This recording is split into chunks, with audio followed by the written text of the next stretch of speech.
Hi, everyone, and welcome to a new episode of Part 2 Book Club podcast. It is our first of 2025. So we did have a little bit of a break between pods because of life and Christmas and all of the fun stuff in between. But we're back and we're talking all things resolution, goals, and the plan for 2025. So welcome back, team. Yeah.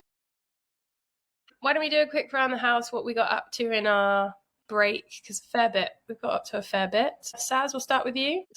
Yeah, I mean, it was chaotic. It was kids and Christmas and family and the usual sort of. When was the last time we did? What was it? November. End of November. Goodness. I don't even think it was the end. I think it was mid-November. Wow. Yeah. So it's been busy with kids. I mean, it's literally filled with kids. Like I've been able to. I've seen Sean and Alicia, which has been great. Yeah. You guys have been on amazing holidays. I haven't. I've been watching with envy from the very cold, miserable, grey sidelines of England. But yeah, a wonderful Christmas. It was. Yeah, the kids have had a fantastic time, and would love to say went bursting right into the new year, but it's January. It feels quite January at the moment. Yeah. Shani? I went to Australia to visit somebody special for 2.5 weeks, and I was sick for the whole thing, but we made the most of it. Yeah, we did. Yeah, we did. Christmas and New Year were very quiet. I actually was back at work from Boxing Day, so to make up for, having the rest of December off. And yeah, it's just been work and work really. Nothing special since, but it was a good time. Good time. Alicia? We went back to Malaysia after 2 years of not being home, which was awesome. So we spent 2.5 weeks there with my parents and family. We just ate loads, sunbathed quite a bit, and just, it was really, really chilled. Ended up not actually going to Penang or anywhere else, which was part of the grand plan because we were having such a nice time. So really switched off. Christmas was great. It wasn't chaotic. I mean, the bit I probably didn't tell you guys, it was absolutely pissing it down after the Christmas dinner, and we were waiting for a taxi. When you're in central KL and it's like monsoon. Yeah. So the poor taxi was like 10 meters away, but stuck in traffic for about an hour. Oh, and I was no. like, this is a great start, but no, it was also, that was probably the worst part of the trip. So, which wasn't bad. So yeah, we back to freezing cold conditions. Yay! But I'm pretending like I'm still in the tropics, as I'm clearly not dressed for winter. Nice one. Well, I had a couple of poms over from Birmingham for a couple of weeks at the beginning of December, and that was really nice. And then I worked over Christmas, and I weirdly enjoyed it. It was nice and quiet at work. I got to get loads of bits done that, bits that you really want to get done, and you're just always so busy to do them. So yeah, I did lots of that and spent loads of time with Mia. This was her first Christmas where you could sort of see her getting into the spirit of Christmas, which for those who don't know, my daughter's neurodiverse. She sort of reacts differently to those sorts of occasions, but she was pretty excited about Christmas this year, dancing, and all of those sort of fun festive things. But yeah, it was quiet. And then we've kicked off the new year with my brother getting engaged literally yesterday. So exciting. Oh, it's so good. I'm good. gonna do that thing, see if it comes up. Pew, pew, pew, pew. It Just doesn't one work. thumbs up. Oh, you see, this is quite a new laptop, and yet it's crap. It doesn't work. It only works on Mac. That's Alicia, like, come on, why are you That'll working? be why. It's an Apple thing, Alicia. Apple. Awesome. Obviously, new year, new you, new us, new book club, or the exact same book club, Nice. just with 2025 at the end. So we were having a discussion as we entered the new year, just around resolutions, goals, like what were our what were we planning for this year? And there's obviously lots of personal goals with kids and family and all of that, but we started talking about individual goals and in particular resolutions. And so today's podcast is really a reflection on, number one, I think, should you have resolutions, or actually is it a hiding to nothing? And then off the back of that, just goals as well. And should we actually just think about commitments, etc., or should we just forget about it all and just, is January 1st just another day in the calendar and we move on with life? And so those are the big topics for today. So I thought I'd start the first question with, who has who's actually made a resolution this year, if anyone? That is a resounding no. Sort of, but not Yeah. not in the traditional sense, maybe. Do you want to elaborate, Alicia? Well, I think when I think of New Year's resolutions, probably a lot of people think about they probably think about quite defined goals. So say it might be, by end of Jan, it's dry Jan, it's veganuary, it's cutting things out. And I think we've probably spoken about this before quite a bit. I think the smaller changes are more sustainable, but if you have goals that can be longer lasting and probably more uplifting, then you're not beating yourself up if you don't meet that resolution. So I've moved away from that a long time ago, and still thinking about it in terms of what I want to achieve this year. Something that we'd all talked about was around strengthening and strength training. So I'm not going to measure my muscle mass, but I would like to be stronger, and that's all linked to being perimenopause or just being in our 40s, and just spending more time and laughing more with people that I want to do that with. So those are probably my two main things. Nice one. And Saz, I think you half put your hand up if you want to elaborate. Yeah, because I think it's a really silly one. Like it's about doing pull-ups. It's ridiculous, unassisted pull-ups. But it ties in nicely to what Alicia was just saying about strength training and being stronger, especially for myself, like being more conscious with like nutrition. Like I've always been fairly good with food, but thinking more about what I'm like. I speak a lot with my PT about sort of like protein and getting a bit more of that, and I think that ties in to the strength training and to my New Year's resolution, which is to do unassisted pull-ups.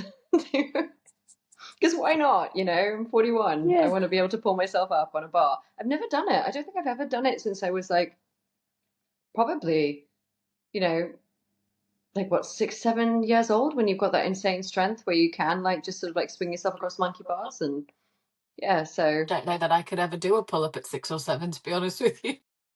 And so do you need to, so I asked Leon about this and I haven't Googled it, but do you want to how is it forward like this or like this? And then how far up above the bar?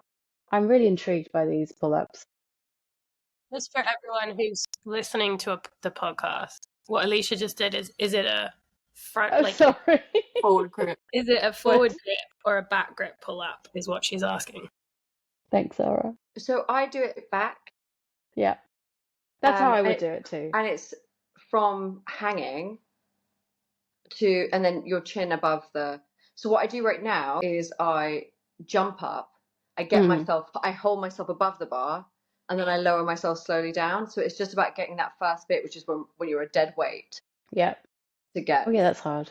Above the bar and then bring yourself down in a control motion. I mean, I've had really elaborate New Year's resolutions in the past, and this one is pull-ups. I love it. Nice one. Shani, did you have a resolution or no? I don't have a resolution. I haven't really set myself a specific goal, because any time that I have, apart from with IVF, which was different because that was a very specified, I need to get my BMI down below a certain amount to qualify for NHS funding. That was a very specific goal for a very specific reason, and I managed to do that one. But any other time I've set myself a goal like that, I've always got partway there and then meandered back off. And I think that can be more detrimental to your, well, not mental health, but yeah, like it gets you down, when you tried so hard and then it doesn't go the way you want it to, then you're like, you feel really defeated and like, what's the point? Why did I bother? So I don't set myself goals like that anymore. I would just like to be, as Alicia said, like, we're perimenopausal now. You know, our bodies are different now. They're doing different things now. We are lacking certain nutrients. We're lacking all kinds of things, and it's just going to keep going downhill. So I just want to be more healthy. I just want to get stronger. So I've gone back to the gym with my friend Louise on Fridays, and we do strength training. So strength, health, and water.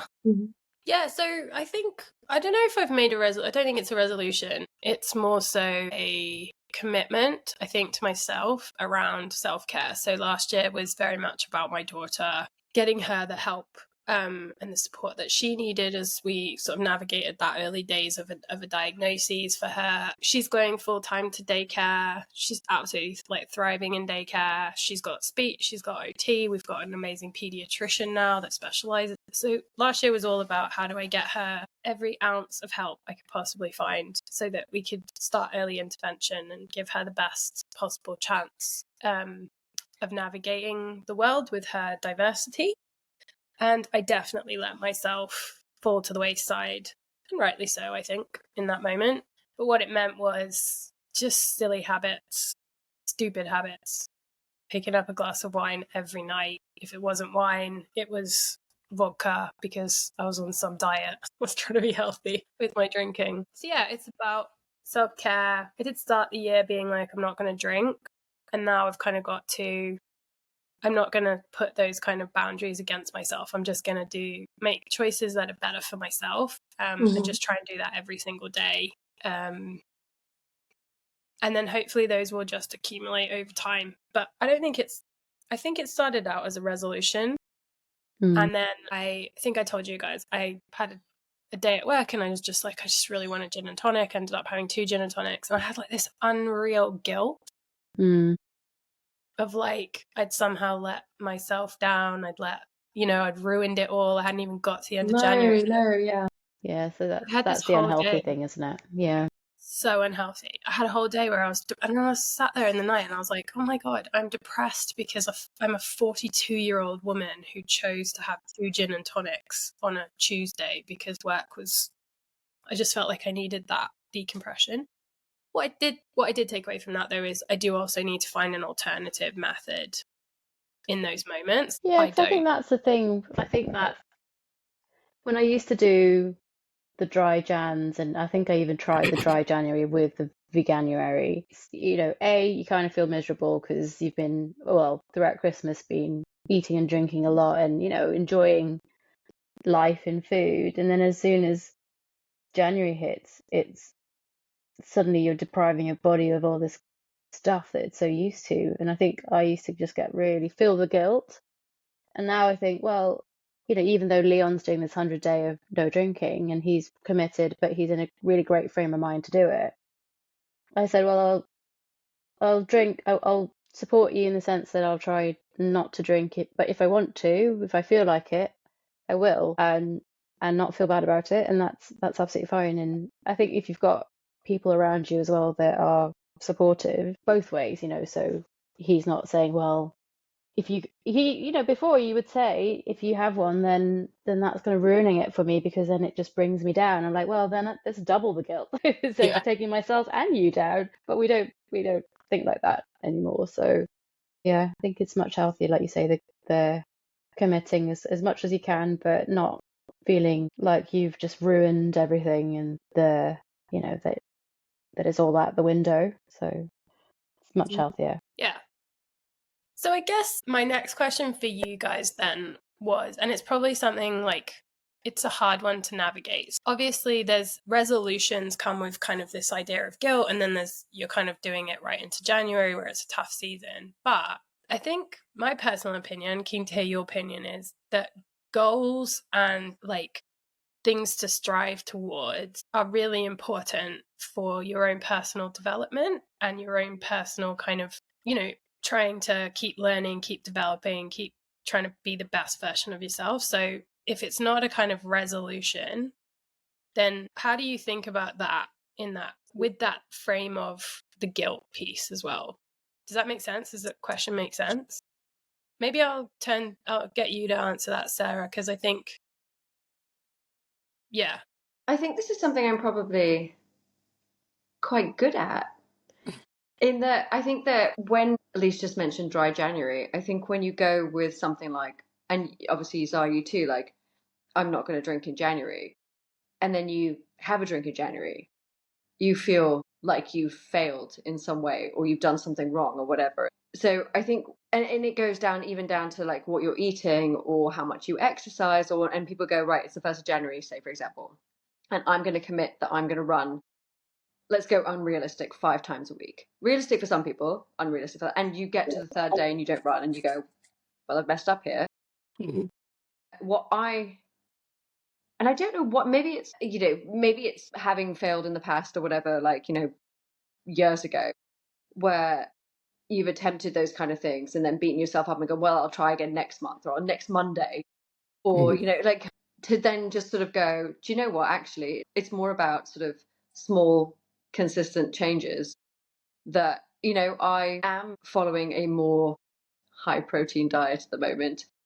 And then at the weekend, I was like, I made this dark chocolate and raspberry tort thing. And and I had a slice, like, but I had a slice. I didn't go, well, I've messed up, so I'm going to eat the whole cake. I had a slice of, and and none of that takes you off the path you're going on. You just keep going. So it's really funny because listening to that, I'm the exact opposite.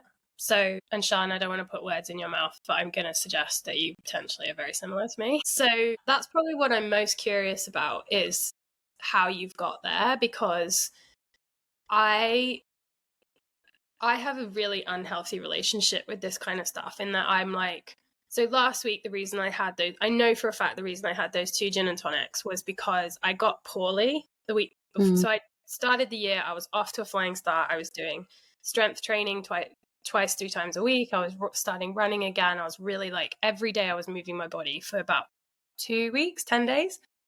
And then I got really poorly. I got some weird flu. I had this mad cough. I just felt really rough. So then I didn't do the exercise. And then by the time I kind of got over the cold, I hadn't done exercise for a while. And suddenly in my brain, I was like, well, like it's not working. Like I haven't done anything. I'm kind of not following this goal, whatever it is you want to call it. So therefore I can have the gin and tonic and that's honestly how my brain worked. It was like, well, I'm not doing that bit and I haven't done it. And so therefore I've failed and therefore I can have the gin and tonic. So I guess I'm super curious, and maybe Alicia, only because I think you and Sarah are probably similar in that, but like how? How do you just kind of go, oh, it's okay, I'll just crack on tomorrow. Like it doesn't matter. I was riddled with guilt about those 2 gin and tonics, because I was like, well, fuck it then. I'm done. Like, firstly, it's really hard when you're on a good path and then you get sick. I think anyone who regularly exercises and then gets sick will always find it hard to motivate themselves. So I think it's that whole thing of working it against the small things, right? And you said it, Zara, about just moving every day. And moving doesn't have to mean doing that half-hour workout or doing something big. It can just be like, I would sometimes just shimmy around the dining room and watch this, like do this stupid like dance to music and try and twerk. It's like any sort of movement counts. And I think you have to look at sorry. Can we just stop you right there? Did you just try to twerk as an exercise? It's really hard. Right. Can I just say, I can't twerk. I 100% can picture this. Just Alicia in her kitchen, going on Beyonce. I wasn't saying it was, it was unbelievable. Yeah. It was more so like, stacks up. But I think it's that, and then also it's the mindset shift of thinking it's a failure. That's the main thing, is linking it to it being a failure, whereas it just isn't. It's you stopped it for a bit and now you're trying to build back up to it. Yeah, and that's that. And I've done the same, where I used to go or like I have to go running 3-4 times a week. And because I was working towards something more concrete, like say the marathon, yes, I had to, otherwise I wouldn't survive. But in any normal day or year, I don't. But it's the same with food. It's the same with, I don't know. I think if I do think there's small changes where you're thinking, okay, I'll just cut out. I won't drink wine every night, or maybe I'll just try and drink fizzy water. And I've done that. So fizzy water is actually my go-to instead of, and I know it's not as great as a glass of wine or a G&T at the time, but for me, the after effects of booze, I'm really cranky, I'm really tired, my sleep's crap. And now I'm, as you say about prioritizing your health and yourself and your body, I do think I can't cope with 3 days of feeling like this. I think the first thing is that link to failure. It's not a failure. Sarah, That's my tagline. What's that? Sorry. what are your thoughts? Yeah, I think very much what Alicia just said. Detaching the idea of failure from what you're doing is probably key. Like I'm not saying I've never not in the past, but it's been a long while since I've, had a slice of cake and gone, well, that's me for the day, might as well eat everything, to, or I haven't ran this week, so I'm not going to run next week, or I'm not going to go. And I also randomly, and I don't know if this is something that anyone else ever feels, I don't like the feeling of being really full. Like, when you eat a lot Yeah. and you're like, I'm really full. I don't like that. So I stop before I think I'm going to get to that. In terms of food, like that's where I go, I've eaten enough. I know my brain's going to catch up in 20 minutes. So I'm going to stop because I don't like feeling like I've eaten. You know that? Do you know what I mean when I say that feeling of like being really full? Almost, I really, almost feel really sick. don't like that. So Yeah. I strive to avoid that. My brain doesn't. I don't know when the stop to brain catching up part is. So I'll just keep going until my brain goes, oh my God, you're gonna die. You're so full. Not all the time. I'll, if it's at home, like, you cook a portion and you eat the portion that you cook. But like, it's if you're out and you have like a bigger meal than you might do at a restaurant than you would do at home, and then you get a dessert, I will keep going because I don't want to like send food back. I don't like leaving food. I really don't like doing it. So I'm like, okay, well, I'm gonna be so full I can't move after this, but I need to finish this dessert because I feel really guilty if I haven't finished everything on my plate in this restaurant where someone has made it for me. And that's where my brain goes. But I don't eat out that often, so So I wonder then, and this is probably a relatively deep question, we probably need like professional help here, but just in general, but probably just for so if I look at you and Alicia, so Sarah and Alicia, sorry, and then I look at Sean and I think the main difference between us two, we have very different relationships to our bodies. And I don't want to put words in your mouth, but I'm gonna do it. I can also hear my daughter screaming upstairs. I might go check on her in a second. So Sean and I'd say, have somewhat unhealthy relationships on and off with our bodies, with food. Certainly myself with drink and alcohol. Sean less so. In fact, she said the other day that she just never drink. She could never drink again and be fine. Probably just never drink again and be fine. How much do you think, and maybe it's a question for you, Sean, like how much do you think that you and I and our, oh, well, I fucked up, so I'll fuck up more, and then I'll start again on this date or that date or this Monday or that Monday, is related to that? And again, I'm not wanting to blame parentals, but as a parent, you're quite conscious of not giving your kids these that you had. And again, I'm not blaming anyone, but I know I was always told to finish what was on my plate. I was always told it's rude to leave food. I was always told all of this stuff. How much of that do you think is that what we were kind of raised in, and how much do you think we've just managed to break ourselves in the process? I think there is probably, I don't know, 50-50, because yes, I was raised in a household where you finish what's on your plate. Yes, I was raised in a household where a household of feeders because, Malaysians. But then, Alicia, you never had this issue. Oh, I had feeders. Oh yeah, yeah. Oh yeah, yeah, you had feeders, yeah. but you've never had unhealthy relationship with food. You've never struggled with your weight. And I know that's also like body type I did a lot and of sport. genetics and I mean, I stuff. And you did a did a lot lot of of sport. sport. I And think I've that never was been my the favorite. sporty type. I've never been the sporty type. I never really liked sport. I was never good at any of it. Swimming. Come on, Sean. I Don't can don't beat yeah, yourself up. okay. You were a good swimmer. But I couldn't swim competitively because I wasn't fast enough. And like if I'd done swimming training, I imagine I would have got there, but I wasn't interested in doing it. But so there was that element of it, but also when I hit puberty, I just suddenly all my puppy fat fell off. I grew upwards, all the puppy fat fell off, and I had a ravenous appetite, and I just ate and ate and ate and ate. I was out drinking because I was that teenager, and I would come home and I'd eat like whatever we'd left over for dinner. I'd come home at like 3 a.m. and I'd eat that. And I never gained any weight because I was, full of hormones that were burning it off.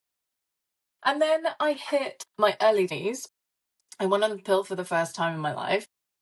And I thought it was related to the pill. But looking back now, I wonder if it was just my metabolism sort of tapering off, my hormones were starting to level out because I was no longer a teenager. I wonder if there was a big element of that in it. But my eating habits didn't change, but I started piling on the weight.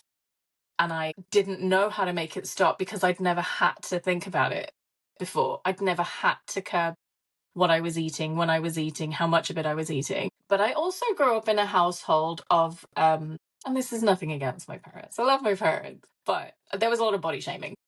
And from both of them, really. My dad, only when I gained the weight and I went home to visit, and he would just say, God, I can't believe how much weight you've put on. And I'd be like, yeah, that's great. Nice to see you too. But my mum would constantly, even when I was a teenager, like she would constantly be like, you're getting a belly, or you're doing this, or look, your arms are getting really big.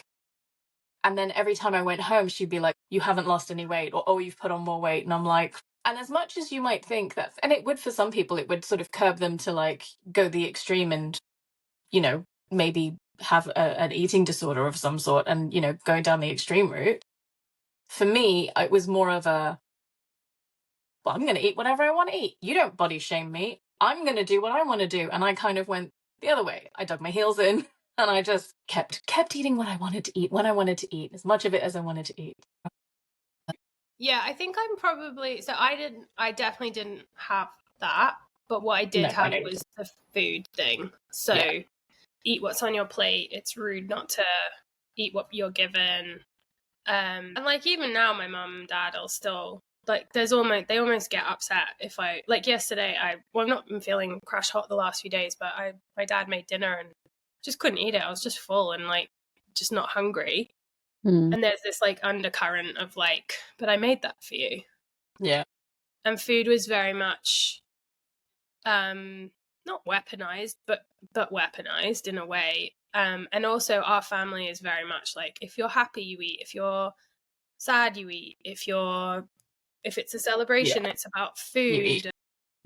Like even my mum and dad, we were joking the other day, like my dad sat down, he cooked breakfast, sat down to breakfast and literally said, what are we having for dinner, whilst eating breakfast. And it was like, but yeah, I mean again, it's less so about that and more so like my mum is very much on Monday I'm starting, on Monday I'll do, on Monday da da da da, on Monday. Yeah. And I think that's where my guilt comes from, but also where I let myself get out of jail for free because I'm in a perpetual Monday cycle. Yeah. So I get that completely. So it's almost like, okay, if it's Wednesday, you had a couple of glasses of wine, you'll think, actually, you know what? Let's just wait. We'll start it again till Monday. Yeah. Like I mean, I've that's ruined really it. common. It's Wednesday, may as well continue. Yeah. And you could probably do that on a Tuesday even, like if you want to go to extremes, like, oh, well, I've screwed it up already. Let's wait till Monday. And that was the thing, like so when I had the 2 gin and tonics on the Tuesday, I could have gone back to training on the Wednesday. I could have gone for a run. But because I'd had the gin and tonics in my brain, I was like, what's the point? Yeah. And I feel like I know, and I know better, but Yeah, Mm. logically. it's like this, it's like this, it's like I'm broken upstairs on this stuff. But then, and this is probably the point I was going to ask you about, Sean. So there's been one time in my life where I've stuck to a goal and a well, I stick to goals at work. Like, I'm pretty good with that. But when it comes to myself, I'm terrible. The one time I did was when I got told I was about to have type 2 diabetes and I'd have it for life and I needed to lose weight. And I booked myself in for weight loss surgery and I had to commit to sticking to it and all that kind of stuff. And I did it that year. And I know you mentioned IVF. Yeah. I guess in my head, I'm trying to work out, is it like those were pretty massive goals that we set ourselves, Huge goals. right? So we started this whole conversation with have small goals, be okay with yourself. But then when I think about the only time that I have fully and completely smashed it has been when I had a massive goal tied to a very real thing that I had to do for myself. Yeah. But that was life. How do you reconcile those things? But that's life. That was so life changing and so That's exactly such a it. huge Life-changing goal is different from something that you just want for yourself. IVF would if it had taken would have been a life-changing thing, and I knew I had to get there. It would have been a life-changing thing, and I think because I had such a clear goal for it, I found it really easy to stick to. But since then, I've even following like the same thing, I've really struggled, and it's frustrating. But a goal, I had a year to do it and I didn't do it. But yeah, I don't know. It's how do you get out of that cycle, you know? I think we're gonna need like professional help on that one. I can't reconcile it. Sarah, I don't know if you had any thoughts, because I think you started the podcast and you said I think you and Alicia were talking about like break it down, just move your body, small goals, try not to get guilty, and then Shan and I's biggest achievement have been massive goals. I don't know. You're not an expert, but any thoughts? No, and I'm really not. Like, I'm really not. I'm like, and I don't think I wouldn't want to say I had the healthiest relationship with food either and sit and preach about that, because that's not the case. I make choices every day that someone would choose a different choice. Whether like tonight, my dad made a chicken curry and I had some rice, some vegetables, and some curry in a very normal size bowl, small. Like, there was poppadoms there. I didn't have those because I was like, it like surplus the requirement. What am I really getting nutritionally out of a poppadom? I'm not going to eat it. And I ate that, and I was like, I probably could eat more, but ultimately, like, I've eaten a portion of food that's for a very normal human being, and I got my protein, I got my carbohydrates, and I was like, if I have more than this, like, sure, I've had more than this just because it tastes nice, but like, I don't need it. Like, I think sometimes there's a real sort of like eat to live, live to eat, in the same way that you say like work to live, live to work. Yeah. And I think I'm maybe more an eat to live than live to eat person. Yeah. Whereas I'm a live to eat, as in, the Malaysian. I would eat the poppadoms and I would shove all that stuff on it because it's so delicious. Yeah. So it's so interesting. It's really nice. But like, if I don't like feeling, like I said, I don't like feeling overly full. I don't like feeling like my clothes are too tight. Like, I don't like those things. So I think I just make those decisions that based on that. Like I said, like, not everyone feels that same way. Like, I know a lot of people that like exercise a huge amount because they like to eat a huge amount. Yeah. So they go, well, but and one of my favorite sayings is, you can't out exercise a bad diet. It's true. And a lot of people do say, if we look at weight loss and food and nutrition, all that stuff, like, oh, well, I don't have the time to work out, so I can't lose weight. And it's just not true. Like, it's just like, you can lose a huge amount of weight without working out. Working out for me is all about completely food. mental. I just love it because it clears my head, it frees my brain. Yeah. I love getting stronger, I think. But in terms of actually what I think, like putting on weight, losing weight, that's all food for me. Yeah. And I think the relationship thing with food, Zara, and also the other thing I was going to say about exercise is I also found when I think it was doing the Noom app at one point, and then the mindfulness thing that they really focus on really struck a chord with me because I never used to sit there and be mindful about what I was eating. But also, if you're having conversations with people and you're in that environment of you're like celebrating, I'm like, just celebrate. That's what you're there for. You're socializing. Don't feel, try not to feel guilty about it. But on a day to day, like I think if I'm more mindful about what I'm eating and not distracted and not walking around or not watching something or not scrolling, then you do start to think about what's going in and how you're feeling about your food. And I know it sounds bizarre, but like, I guess Noom is based on that psychology of mindfulness. But same with exercise, right? I think if you find that thing that you really love, Sarah's got the running. I love dancing. Like I've always loved dancing. I've been doing it from little.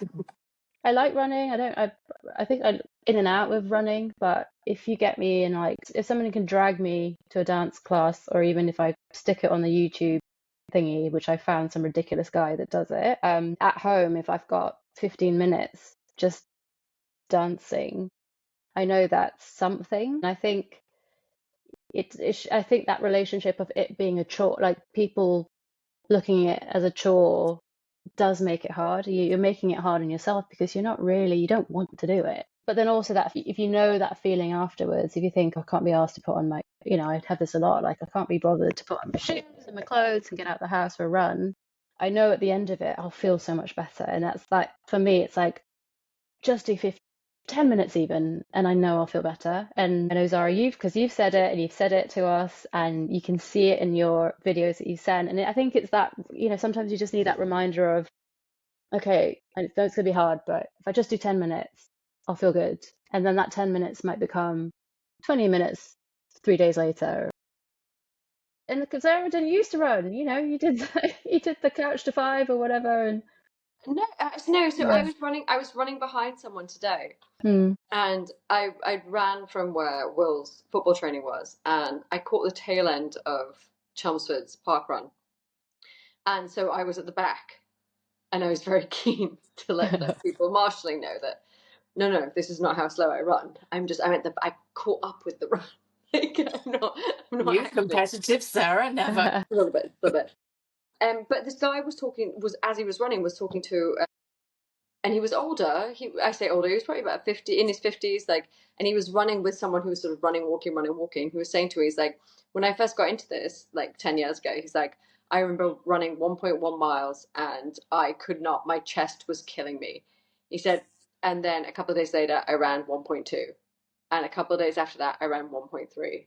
And then a couple of days after that, I ran 1.4. And he's like, I never said I have to do this or I'm failing. He's like, I just did that little bit more every time.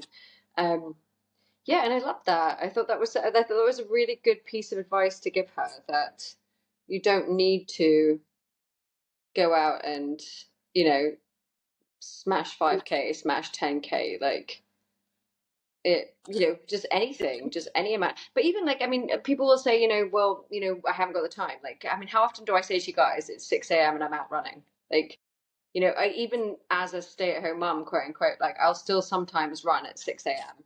Or the other day I did like an online yoga thing for half an hour at midday, because I was like, oh, I've got this time between this cake and this cake, so I'm going to quickly do. And I'll just find something on YouTube and be like, I want to do something at home, like, because I can't get out, or because Yeah. you just feel better at the end of it. But I get it. It's hard to make those first steps. I just think, don't beat yourself up if you do 2 days and then don't do the next day or the day after that. Do the day after that. Like, just keep, like, because Yeah. I think it was Oprah once did a thing where she was like, never start anything on a Monday. Maybe that's just a thing that we need to start doing. Thursday at noon. I'll see you there. But I also think it's probably, don't start something as rigid as that. Just start every day and be like, today I'm going to commit to moving my body. If that's all I do, that's all I do. Maybe that's just where you start, and you just get used to, maybe it's just a getting used to thing, like those small little victories. Yeah. Hasn't it, before we kind of wrap it up, because we're kind of getting towards the end now, is there anyone is there any goals out there that, or resolutions or whatever you want to say, that are not health and fitness related? I feel like we've, as with any woman in the whole world, when you go, have you got any resolutions? You immediately move to my health and how fat I am, or how thin I am, or how strong I am, or have you got anyone got anything that is not related to those things that you want to share? Yeah, I mean, real goals. I want to do more, like going back to like the themes actually that we discussed the last time we tried to do this, like art or theatre or music. I'm going to go back to it. I think it all links to what makes you happy, what brings you joy, and those things do. And I think that's because I think that's the whole thing about just feeling good. I just want to continue to feel good about life. And I think last year for me a big one was the work, because I was so unhappy and so stressed, and I changed that, and it couldn't be any different now. It's like I'm so happy with what I'm doing there. So I think it's that continuation of making the choices, as Sarah said, to consciously seek things that are legal, that make you happy. Illegal. No, that are legal. So not you said illegal, definitely. No, I said are legal. Well, so reading, I'm loving the reading, and I think continuing that, it does make me happy, and it also kind of calms my brain. And I like being able to focus on something.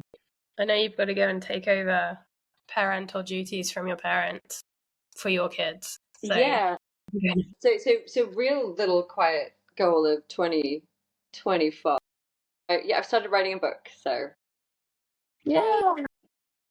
Well, like, watch this space. Who knows? It probably will go nowhere, but yeah, that's something that, in terms of like a more creative New Year's resolution, or just something I'm doing, I've started doing that.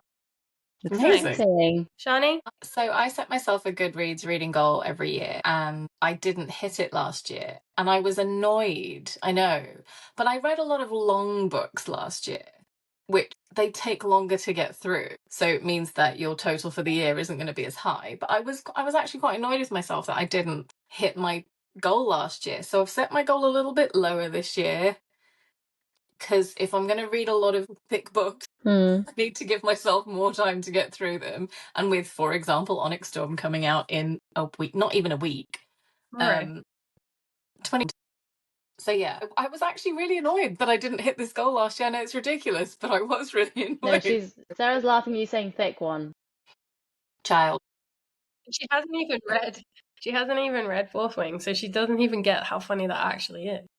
So thick, Sarah. And actually quite a big goal, but probably less out of my control, is I want to move house this year. Not me on my own. Like, Pete's coming with me, and Roman. Gosh. Newsflash. We want to move house this year. I can't reveal that on the podcast, Sean. No, we want to move house this year. And obviously that's going to be a little bit less in our control because of chains and finding somewhere and getting someone to buy your house. And yeah, so we're going to start properly looking soon. So it's exciting. It is exciting. Exciting. What about you, Z? Mine's probably reading as well. I downloaded Goodreads. I didn't, still, I guess, a novice in the book community, but I downloaded Goodreads, and my one and only friend, Sean. So yeah, I did the same thing though. I went on and I was like, I'm going to read 100 books. And then I sat back and I was like doing the maths on it. I was like, I'm not reading 100 books. Like, that's insanity. Like, I'll read 52 books. That'll be enough. So yeah, reading. And on that note, because it's late with you guys and my daughter is itching for me to get her more food, we might wrap that up. But thanks, guys, for joining me again. Full disclosure, we did this podcast earlier in the week and it was an epic failure of technology. But thanks for staying up with me. Sarah, I hope you get your munchkins off to bed, and everyone else, I hope you have a great sleep. And I'm going to crack on with my Sunday and go and maybe celebrate my brother's engagement. Yay. Yeah. That's so exciting. Send a love. All right, guys. Love you all. Thanks so much. Love you too. Love Have you. a good day. Good night. Sleep well, you guys.